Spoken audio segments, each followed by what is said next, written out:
看真实案例品人间悲欢。大家好，我是瑞，欢迎打开 MR 档案。最近泰国爆出了一个连环谋杀案，已确认的受害者高达15人，包括2名警察。此外还有几十个可能的受害者。这些死者的特点都是正值壮年，身体健康。至少3名受害者当街倒地的画面被拍摄到。经过电视台这么一播出泰国民众一时间是人心惶惶，生怕自己将成为下一个目标。凶手是谁？他是怎么作案的？动机又是什么呢？这一切的疑问在4月25日有了答案。这起连环谋杀案的嫌凶叫做沙拉拉，36岁。案件破获时他还怀有4个月的身孕。此案的所有受害者都是他的朋友，有的甚至和他有着10几年的交情。而这些受害者到死都不知道为什么朋友要对自己下毒手。沙拉拉2009年大学毕业，在校期间主修公共关系。据学校的老师和同学们回忆他学生时代没有什么异常表现，就是个普通的大学生。毕业后沙拉拉做起了人寿保险经纪人。不久后跟一个叫做威顿的警察结婚，还生了2个孩子。之后就主要在家带孩子，一家人住在警察公寓，是外人眼里幸福的中产家庭。那到底是什么使得和善的警察家属连杀10几人呢？这件事还要从最近泰国一名女性的离奇死亡开始说起。这名受害人叫做斯利鹏，是一个32岁的女商人。今年4月14号她驾车和朋友沙拉拉一起前往勒批府的湄公河放生鱼儿积功德。他们停车的街上刚好有监控摄像头覆盖，因此拍到2人一起下了车。斯利鹏拎着鱼，沙拉拉则低头看手机。走着走着沙拉拉不知道和斯利鹏说了什么，然后快步走到了马路对面。斯利鹏则一个人拎着鱼继续朝河边走去。然而这个斯利鹏下到了河边没多久，就突然晕倒在地，被送往医院后死于突发性心理衰竭。死者的家人难以接受这个结果，因为他年纪轻轻，身体健康，怎么可能突然就心力衰竭了呢？于是家人坚持尸检，结果证实他们的怀疑是对的。斯利鹏的血液中有微量的氰化物，很大可能是被人下毒杀害的。那是谁对斯利鹏痛下杀手的呢？他们第一个怀疑的对象就是沙拉拉。首先是事发时候沙拉拉的表现，约好了一起去河边放生，到了就借口离开，还在河堤上四处张望，仿佛在等待着什么事情的发生。斯利鹏晕倒后陌生人都赶快施以援手，而作为朋友的沙拉拉却只是远远地看了一眼就离开了。即使不会急救措施，你总应该打电话叫个救护车吧，而且出事后陪朋友去医院，这才是正常的操作吧。而他却直接开车一走了之。另外斯利鹏当天携带的名牌包包、2部手机和大约4万泰铢，约合1200美金，全部都不翼而飞了。斯利鹏妈妈说，女儿刚认识沙拉拉没多久就出了这样的意外，这让人没法不怀疑她是谋财害命啊。面对警察的传讯沙拉拉先是撒谎，说自己当天根本没有和斯利鹏一起去。而当警察亮出了监控时他才改口承认自己是跟他一起去放生了，但当时因为有急事提前离开了。这先前不承认只是怕惹麻烦。而对于袖手旁观不救朋友这件事，他解释称看到斯利鹏晕倒，但只觉得他可能是一般的不舒服，而且旁边已经有那么多人在帮忙了，所以他就先离开了。至于斯利鹏丢失的个人财物，他则矢口否认是自己拿的。对于这个说法斯利鹏的家人和警方都不相信，但怀疑归怀疑监控只是拍到人家2个人在一起，这充其量证明这俩人是塑料姐妹花，眼下并没有证据能够证明是沙拉拉下的毒。可是就在斯利鹏死亡的消息被泰国大小的新闻媒体报道后很多人都跑过来报警，称自己的家人或者朋友都是和沙拉拉相识后就离奇的死了。这一查吓一跳警方发现除了斯利鹏之外，最近还有2个因为心力衰竭而死的人。一个是叫 Nipa 的女警，验尸报告显示她的体内也含有微量氰化物，而且 Nipa 的确和沙拉拉认识。今年4月1号2个人相约去佛统府祈祷，结果 Nipa 到了那儿不久就倒地身亡了。妮帕死后啊，他的家人发现他当天携带的1万泰铢现金不见了，银行里14万泰铢随后也不知道被什么人给取走了。另一个呢，就是莎拉拉的男友苏西莎。原来啊，去年莎拉拉就已经和警察老公离婚了，这个苏西莎是她的新男友。莎拉拉腹中的孩子呢，也是苏西莎的。那天是莎拉拉的生日，她和苏西莎去寺庙做功德，回来的路上，苏西莎开始觉得恶心，想吐，症状一直持续到家也没能缓解。下午1点多，警方接到莎拉拉的报警电话，她说男友不舒服，突然晕倒了。等警方和救护车都赶到现场时，已经回天乏术了。死因不出意外是突发性心力衰竭。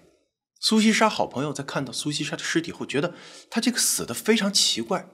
但是呢，苏西莎的家人认为没有必要验尸，他们还把苏西莎所有的钱和金首饰都交给了莎拉拉，希望莎拉拉顺利生下2个人的孩子，好好抚养。本来啊，看到人家家人都放弃追求真相了，这位朋友想着，就这么算了吧，尊重家属的意愿。然而接下来的一件事彻底把这位朋友给气疯了。莎拉拉这头呢，压根儿没把苏西莎的死当回事儿。下午男友刚死，晚上竟然开开心心的和前夫一起大办生日 party。之后呢，她还穿着 party 上的同一条黄色裙子去参加了苏西莎的葬礼。这让苏西莎的朋友下定决心，一定要为好兄弟讨个说法。终于啊，他在4月份找到机会，偷偷潜入到苏西莎和莎拉拉的屋子里寻找线索，结果还真让他找到了一个关键证据。他向警方展示了一个白色的药瓶，这是他在苏西莎家里一个不起眼的角落里找到的。药瓶上呢写着 UN1680。警察搜索这个名称后发现这竟然是个危险的化学物品——氰化钾。常看案件侦探类节目的朋友们可能比较熟悉，这个氰化钾常态下无色，淡淡的杏仁味，易溶于水，外观看起来像是糖果，但却有剧毒。氰化钾进入人体后会导致组织细胞无法完成氧交换，影响中枢神经系统，损伤大脑，并最终导致中枢性呼吸衰竭。当一次性摄入量达到100到200毫克，人最快会在10秒内丧失意识，如果得不到及时治疗呢，会在2小时内身亡。咱们之前讲的那个泰诺投毒案里凶手用的也是氰化物，不过呢是氰化钠，它的毒性更强，口服后有些死者会口吐血沫。而氰化钾造成的死亡看起来就像是心脏病发作造成的自然死亡。另外据一位泰国医生的介绍，氰化钾代谢得很快，24小时内体内的氰化钾会流失80%以上，因此即使是尸检了，最多也只能发现微量的氰化物，而且如果尸检的不够及时，可能压根儿就发现不了氰化钾的痕迹。在一些医疗资源有限的地区氰化钾致死和自然死亡还真是不太好区分。泰国警方怀疑苏西莎和其他10几个受害者都是被莎拉拉用氰化钾毒害身亡的，于是调查了所有受害者的死因，结果发现从2020到2023年3年间，已经有14个与莎拉拉相识的人因突发性心肺衰竭而死。14个人，难道这些离奇猝死的人全部是被莎拉拉用氰化钾所杀？更让人脊背发凉的是，这些受害者中既有和莎拉拉认识没多久的人，也有和他有着10几年交情的发小，他们都是在被莎拉拉约出来后没多久就心肺衰竭而死。这些细节被媒体爆出后呢，泰国民众一时间是人人自危，朋友之间互相猜忌，谁也不敢轻易接朋友递过来的饮料和食物了。即使要接呢，也要让朋友先尝一下，自己再入口。那你想想看，这多伤感情啊！我请你喝珍珠奶茶，你呢却让我先试个毒。这个嫌疑犯简直是凭借一己之力毁了泰国成千上万段友谊啊！那这边的作案手段呢，警方已经猜了个七七八八，但莎拉拉的杀人动机又是什么呢？这个时候一名来报案的女子给了警方调查方向。这名女子叫做坎蒂玛，称自己也遭到过莎拉拉的毒手，由于剧烈呕吐才侥幸活了下来。她和莎拉拉相识是因为两人的丈夫是皇家警察学院的同学，两家颇有交情。去年年初，莎拉拉向坎蒂玛借了25万泰铢，眼看着都要到下半年了，也没有还钱的意思。于是 Kantima 开始频繁催促沙拉拉还钱。到了9月份呢，Kantima 感染了新冠。沙拉拉听到这个消息，特意约他到商场一起午餐，说自己有一种治疗新冠的特效药。Kantima 对沙拉拉不顾感染风险来给自己送药的行为十分感动，觉得自己之前催人家还钱实在是小人之心。他当即在沙拉拉面前吃了药，觉得终于可以不再受新冠的折磨了。可是就在他开车回家的路上，突然觉得自己胃里是翻江倒海，忍不住呕吐起来，随即双手僵硬，感觉自己马上就要喘不上气儿了。他赶紧打电话给沙拉拉，让他过来帮自己一把。但是沙拉拉竟然说自己迷路了，一时半会儿过不来。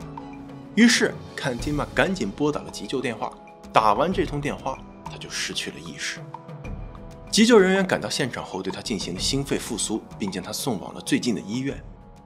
等Kantima醒后医生告诉他，他的心脏一度已经停止了跳动。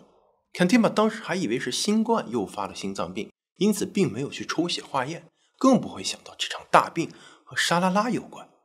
直到最近，他从新闻报道中得知几个和沙拉拉关系比较好的人都离奇死亡后，他才强烈怀疑自己也是沙拉拉的受害者，因此才向警方说出自己的遭遇。顺着这条线索继续调查，警方发现这14名受害者的遭遇都有一个共同特点，那就是他们都给沙拉拉借过钱，结果都在要求沙拉拉还钱后没多久就离奇死亡了。于是警方调查了沙拉拉所有银行账户的全部历史交易记录，结果发现频繁给沙拉拉打钱的人数不只是目前已经确认的14人，而是20人，而且这20人都已经死亡。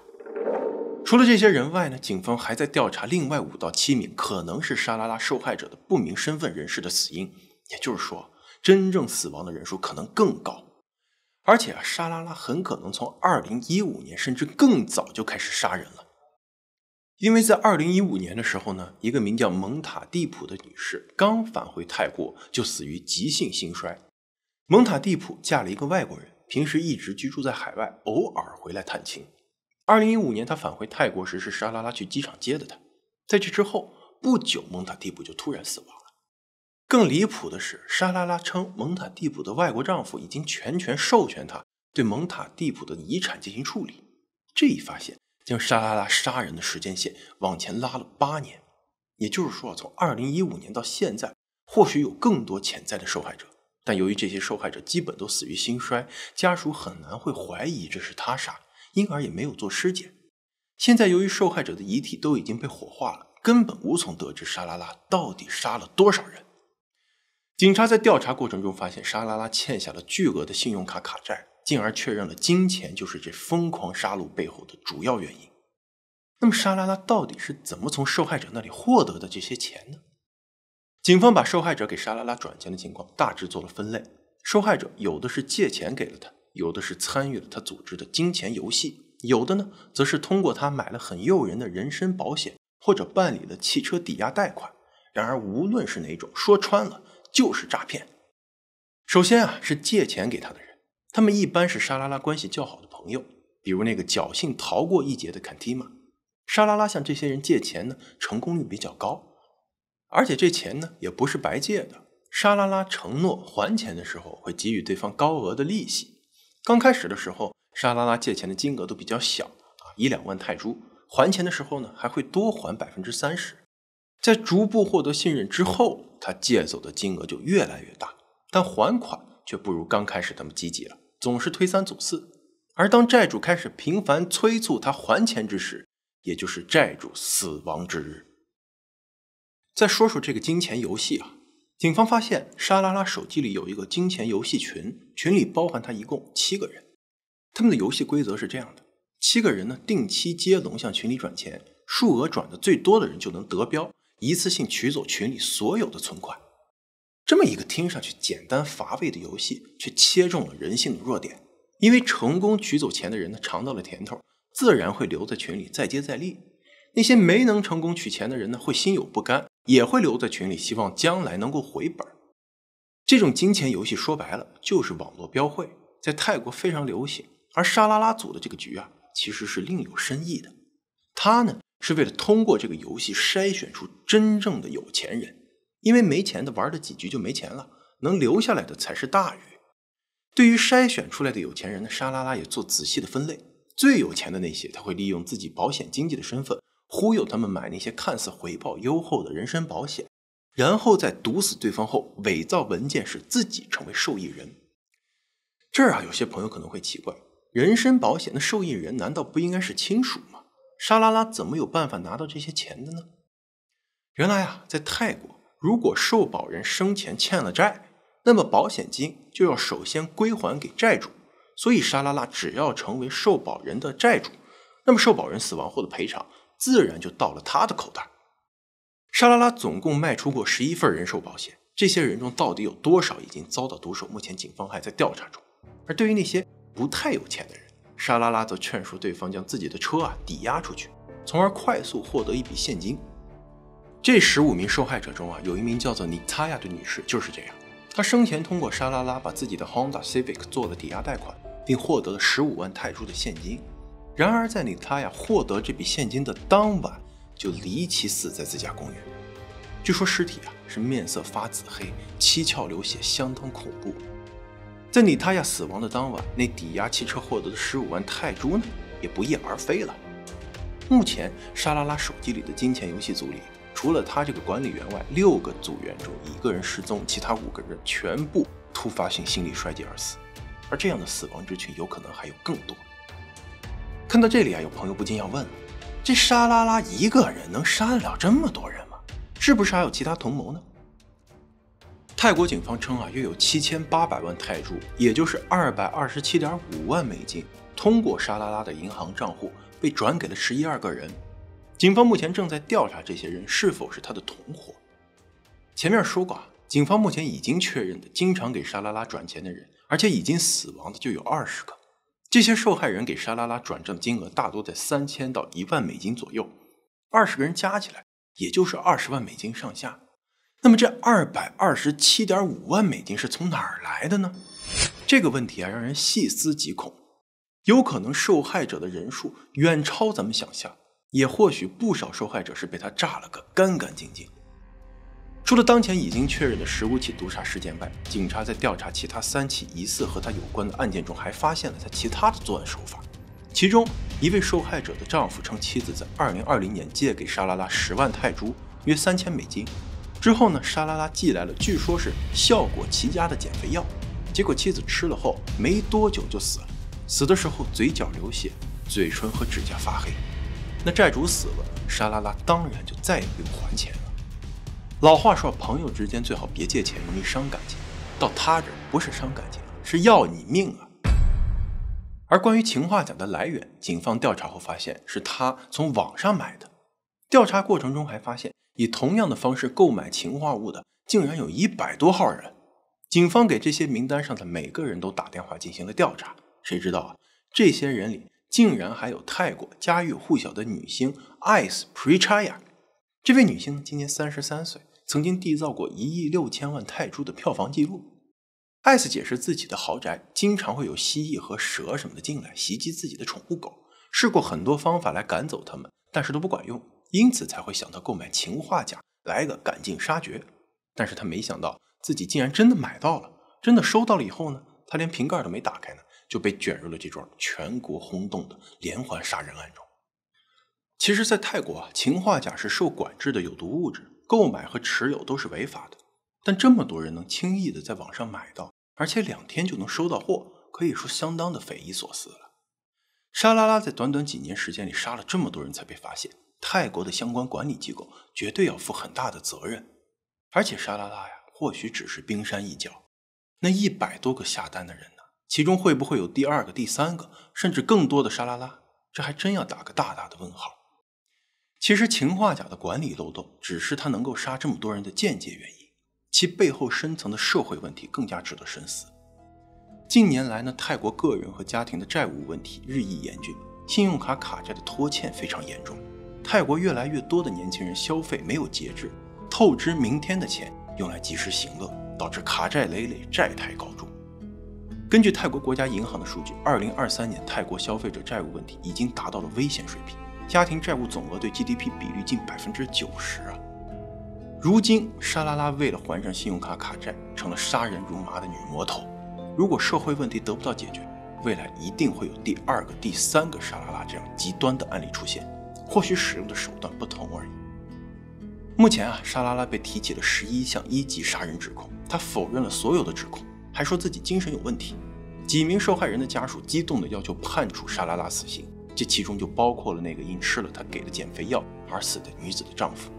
妻子死亡时刚诞下2女儿1个多月，生完孩子她有身材焦虑，所以吃了莎拉拉给的那个减肥药，结果就这么死在了孩子们的面前。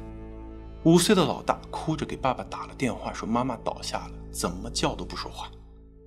莎拉拉让10几个家庭陷入了失去亲人的痛苦和绝望中，而根据泰国法律，他即使被定罪，也很有可能免于死刑。为什么呢？泰国在2007年修订的这个刑事诉讼法规定任何罪犯在怀孕期间不得被处决，死刑最多可以被推迟3年，而如果3年后他的孩子还活着，那么死刑将自动减为无期徒刑，他肚子里的胎儿就成了连环女杀手的免死金牌。另外检狱长同媒体透露，莎拉拉现在已经迅速调整好了状态，适应了监狱生活，该吃吃该喝喝，跟狱友们聊聊天，跟没事人一样。而那些被他害死的人却再也不能复生，恐怕也很难得到应有的公正了。感谢收看 M2档案，如果您觉得视频还不错，别忘了点赞、订阅、转发支持一下。咱们下期再见。